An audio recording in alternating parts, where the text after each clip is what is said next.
10 second, 5 second,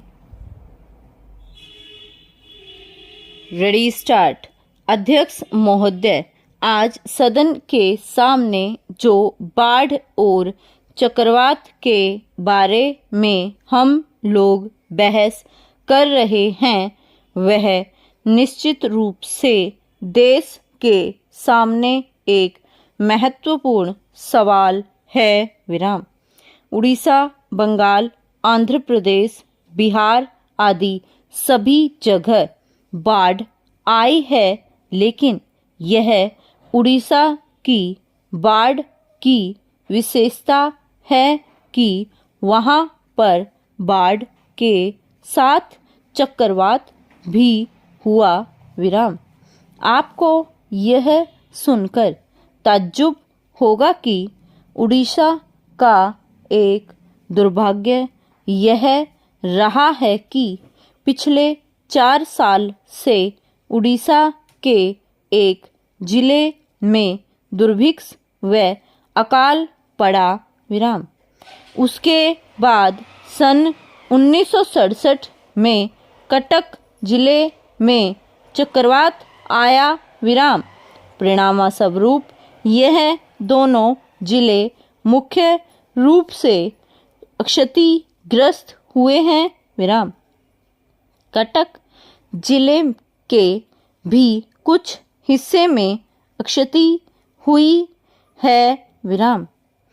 मेरा यह सरकार के खिलाफ आरोप है कि मेरे चुनाव क्षेत्र में पूरी जिले में 26 तारीख को जब चक्रवात हुआ तो आपको यह जानकर ताज्जुब होगा कि उसके बारे में मैंने प्रधानमंत्री जी को चिट्ठी लिखी और मैंने उनसे आग्रह किया कि वह खुद वहाँ पर जाएं या कुछ मंत्रियों को भेजें, लेकिन वह तत्काल वहाँ पर नहीं गए विराम। 1 महीना इस तरह से हो गया विराम। अब जाकर केंद्रीय सरकार की ओर से कुछ विशेषज्ञ वहाँ पर गए हैं विराम। स्थिति की भयंकरता का अनुमान आप इसी से लगा सकते हैं कि कोई 13 लाख लोग बेघर-बार हुए हैं और करीब करीब 4,88,000 एकड़ जमीन पूरे धान की फसल, जो कि एकमात्र वहाँ की फसल है, वह सब खत्म हो गई है विराम।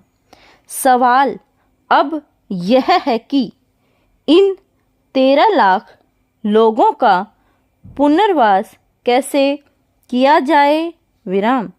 मेरा पहला सुझाव यह है कि वहाँ राहत कार्य के लिए राशन मुफ्त दिया जाए और तब तक दिया जाए जब तक वहाँ और कोई इंतजाम नहीं हो जाता विराम। आपको यह भी पता है कि वहाँ पर बच्चों की पढ़ाई काफ़ी पीछे पड़ गई है विराम। हाई स्कूल और प्राथमिक स्कूल गिर चुके हैं विराम। इसीलिए वहाँ के बच्चों की फीस माफ़ की जाए और परीक्षाएं कुछ समय के लिए स्थगित की जाएं विराम।